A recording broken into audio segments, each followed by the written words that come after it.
계속해서 우리 6월 한 달 동안 그 다음 그림 보시면 바벨론에서 다니엘로 살기라고 하는 주제를 가지고 시리즈로 말씀을 나누고 있습니다. 오늘은 이제 1장 마지막 파트,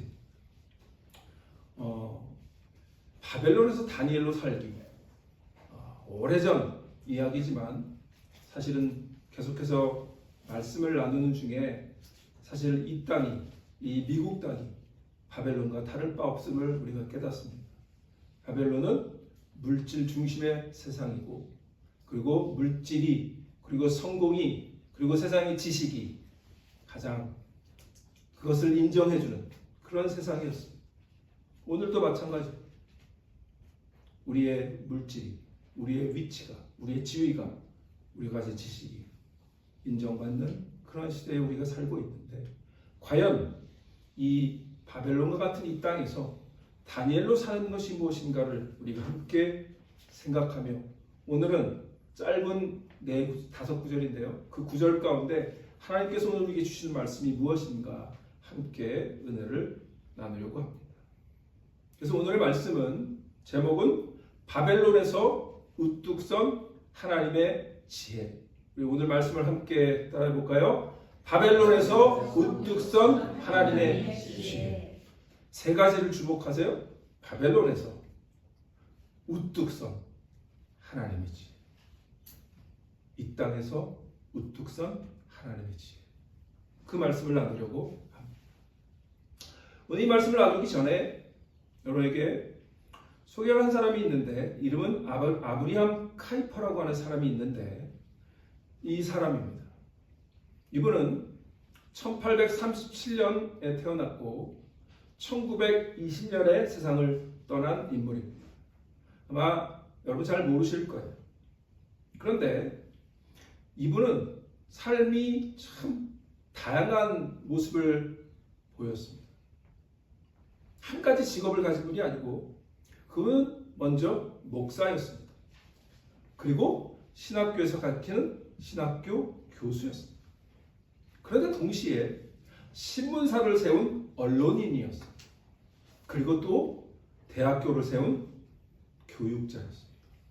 그런데 더 우리에게 어떻게 보면 새롭게 느껴지는 건 뭐냐면, 1901년부터 1905년까지 네덜란드의 총리를 지낸 정치가였습니다. 그러니까 굉장히 다양한 분야를 어울렀던 굉장히 유명한, 여러분들은 잘 모르지만 우리 목사님들 사이에서는 그 신학 공부한 분들은 그래도 많이 아는 분이에요. 아브라함 카이프, 네덜란드 분입니다. 그런데 이분이 사실 이제 칼빈주의 그런 신학자였는데, 이분이 책을 많이 썼어요. 그런데 이분이 남긴 유명한 말이 있습니다. 그게 여기 우리 영어로 나와 있는데, not one square inch 라고 하는 말입니다. not one square inch. 근데 이거는 이제 뭐라고 하는 거냐면, 잘 들어보세요. 우리 인간 존재의 전 영역에서, 우리 인간의 존재의 전 영역에서 만유의 주제이신 그리스도께서 이것은 내 것이다 라고 외치지 않으신 곳은 한 평도 없다. 우리로 말하면 한 평이에요. 근데 이제 미국 영어로 말하면 not one square, 우리 뭐 square feet 이렇게 우리는 하지만 square inch, 그 얘기는 뭐냐면 더 작은 부분인 거죠. 그러니까 이 말은 뭘까요? 우리가 사는 모든 영역이 다 누구의 것이다? 예수 그리스도의 것, 하나님의 것이다. 그 얘기를 하는 거예요. 그 자신이 외친 이 말을 그분은 삶으로 완전히 보여주는 분이에요. 그래서 그분은 목사이기도 했고, 신학자이기도 했고, 언론인이기도 했고, 교육자이기도 했고, 정치인, 한 나라의 총리까지 지낸 인물이기도 합니다. 그래서 이 중요한 말은, 이분이 말하는 그 키포인트는 뭐냐면, 우리는 예수 믿다가 보면 이런 생각을 합니다. 교회만 하나님의 것이고, 그리고 우리 하나님의 자녀들만 하나님의 것이고, 그래서 이 땅은 관계없는 그런 생각을 갖고 있어요. 그러다 보니까 뭐가 나오냐면, 교회에서 너무나 거룩하고 교회에서 너무나 훌륭한 분인데 이 세상에서는 내 마음대로 살아. 왜? 거기는 하나님이 별로 관여 안 하시는 곳이니까. 그렇게 생각할 위험이 있어요. 그러나 그 얘기가 아니에요. 하나님이 인간 존재의 모든 영역의 주인이심을 이 목사님은, 이 신학자는 외치는 거예요. 그래서 자기가 있는 그 모든 학문의 영역, 정치의 영역, 언론의 영역, 그 모든 영역에서 하나님의 살아계심을 드러냈던 삶. 우리 교회의 표가 복음이 삶이 되고 성도가 제자 되는 교회입니다. 바로 복음이 삶이 되는 그 모습이 바로 우리의 삶의 모든 영역이 예수 그리스도의 복음으로 드러내는 모습, 그것입니다. 오늘 그 얘기를 다니엘서를 통해서 얘기하려고 합니다. 이 아브라함 카이퍼의 고백을 우리가 다니엘의 삶으로 적용해보면 바로 다니엘이 그 삶을 살아낸 사람입니다. 다니엘은요, 바벨론의 학교에서 공부했습니다. 바벨론의 왕궁에서 살았습니다. 그리고 그 나라의 왕을 위해서 일했습니다. 마치 이 아브라함 카이퍼가 네덜란드의 나라를 위해서 총리가 됐던 것처럼. 그러나 다니엘은 그 바벨론의 그 왕궁과 자신이 공부한 그 학교와 그 자리를 하나님의 것으로 생각하고 믿고 살았다는 얘기입니다. 세상은 이렇게 얘기를 합니다. 거룩하게 살면 세상에 뒤처지고, 거룩하게 살면 세상에서 손해보고, 정직하게 살면 바보고, 신앙을 지키면 기회를 잃어버리고, 타협하지 않으면 성공하기 어렵다고 그렇게 얘기합니다. 물론 성경이요, 예수를 믿는 사람이 늘 세상적으로 성공을 거둔다고 약속하지 않습니다. 그러나 오늘 본문은 바벨론이라고 하는 이 이방 땅에서 하나님의 거룩한 뜻을 정한 이 믿음의 네 청년들이 이 세상 방식으로 훈련된 다른 사람들보다 어떻게 뛰어났는지, 우뚝 섰는지를 보여주는 이야기입니다. 그 얘기가 꼭 성공해서가 아니라 어떻게 하나님 앞에서 인정받았느냐라고 하는 이야기입니다. 여러분, 이 땅에 살면서 우리가 물질적으로 어떤 분들은 성공할 수 있어요. 그러나 물질이라고 하는 것 하나로 그 사람이 성공했는지를 세상은 판단할지 몰라도 하나님은 그렇게 보지 않는다는 얘기죠. 오늘 그 얘기를 하는 겁니다. 다니엘과 그 세 친구들은 거룩함을 선택했지만, 그래서 우리가 지난주에 뭐예요? 거룩한 선을 긋는 지혜에 대해서 말씀을 나눴잖아요. 그럼 오늘은 그 거룩한 선을 그었더니 바벨론에서 우뚝 서게 했던 하나님의 지혜에 대해서 우리가 얘기하는 겁니다. 다니엘과 친구들은 거룩함을 선택했지만 무능해지지 않았어요. 채소를 먹었습니다. 왕이 주는 음식을 먹지 않았어요. 그러나 그들은 오히려 하나님께서 주시는 지혜와 총명으로 왕 앞에 나갔을 때 인정을 받게 된 거죠.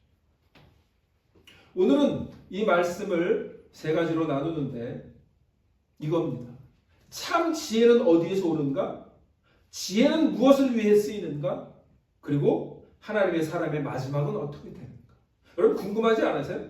이 땅에 사는데 우리가 그리스도인인데 좀 손해보는 것 같고 억울할 때가 있잖아요. 내가 예수만 안 믿었으면 가서 한번 주워박았을 텐데 내가 예수님 때문에 주워박지 못하잖아요. 그런 게 있잖아요. 그러니까 이 땅에서 하나님의 지혜를 붙들고 사는 그 참 지혜는 어디서 오는가? 그리고 그 지혜는 무엇을 위해 쓰는가? 그리고 하나님의 지혜를 붙들고 사는 하나님의 자녀의 마지막은 어떻게 되는가? 이 문제를 함께 나누려고 합니다.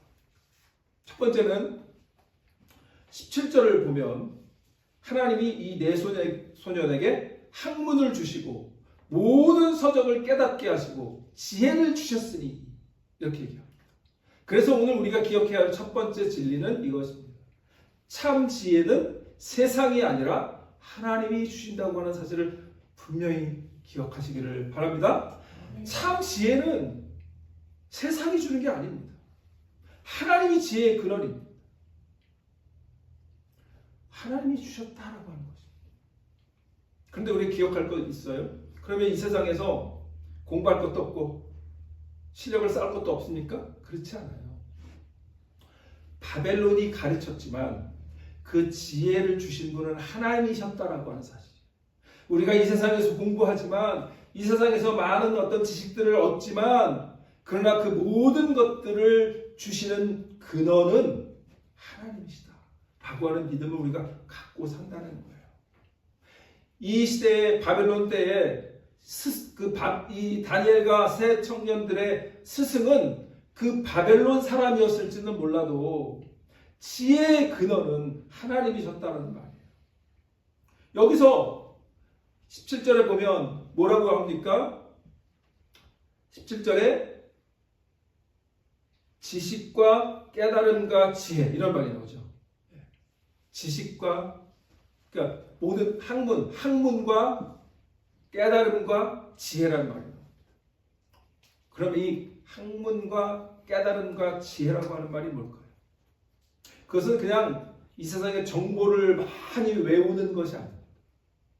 우리는 이제 한국 분들은 저도 어렸을 때 그러고 지금도 뭐 아직도 그 부모님들의 골이 뭐냐면 내 자식이 어쨌든 대학을 가는 거. 이게 한국의 부모님들의 모든 부모님들의 그리고 기왕이면 더 좋은 명문대학교에 가는 거죠. 그러니까 저도 공부할 때도 마찬가지였지만 목적이 뭐죠? 대학 가는 거예요. 대학. 그러니까 교과서를 딸딸딸 외우고 이러면서 공부를 했던 우리 지금도 마찬가지인 것 같아요. 그런데 지금 여기서 말하는 학문, 깨달음, 지혜라고 하는 말은 그냥 단순한 정보를 얻으라는 얘기가 아닙니다. 성경이 말하는 지혜는 하나님을 경외하는 그 질서 안에서 이 내가 사는 현실을 바르게 분별하는 힘이에요. 분별하는 힘이에요. 그래서 다니엘은 바벨론의 언어와 학문을 분명히 많이 배웠어요. 그러나 그것을 하나님을 경외하는 눈으로 해석했단 말이에요. 그게 하나님이 주신 지혜예요. 이 땅에서 우리가 많은 지식을 얻을 수 있습니다. 요즘은 또 그러다가 이제 인공지능, AI 이런 시대잖아요. 그러니까 예전보다도 우리는 더 많은 지식을 얻게 됐어요. 그런데 그 지식이 많은 것이 우리를 하나님을 오히려 멀리하게 만드는 그런 거라면 그 지식은 필요가 없는 거예요. 그 지식을, 이 세상의 모든 정보를 하나님을 경외하는 눈으로 분별하고 해석하는 것, 그것이 필요한 거예요. 같은 지식을 배워도 그 지식을 읽는 눈이 다른 거예요. 잠언은 그래서 잠언 2장 6절에 이렇게 얘기합니다. 우리 같이 읽어볼까요? 대저 여호와는 지혜를 주시며 지식과 명철을 그 입에서 내심이며. 참 지혜는 하나님께서 주십니다. 그 진리를 이 다니엘은 알았던 거죠. 내가 비록 바벨론의 포로로 잡혀와서 바벨론 언어와 바벨론의 학문을 배우지만 그러나 그것이 내 인생의 골이 아니라 그것을 하나님의 시각으로 읽어내고 내가 이것을 어떻게 하나님의 영광을 위해서 사용할지를 잘 분별하는 것, 그것이 지혜입니다. 그런데 이 사실을 또 가장 잘 보여주는 또 다른 인물이 있죠. 우리가 잘 아는 솔로몬입니다. 솔로몬이 막 젊은 나이에 왕이 됐어요. 하나님이 꿈에 나타나서 내가 너에게 무엇을 줄까? 이렇게 묻지요. 그런데 이 젊은 왕은 물질도 오래 사는 것도 그리고 나를 죽이려는 원수를 갚을 힘도 구하지 않았습니다. 오직 내가 어린 나이에 왕이 되었사오니 이 백성들을 판단할 지혜를 허락하여 주옵소서, 그렇게 구했습니다. 그래서 하나님이 그의 그 간구를 기뻐하셨죠. 그리고 지혜로운 마음을 주시고 오히려 그에게 구하지 아니한 물질까지 더하시는 그런 은혜를 허락해 주셨어요.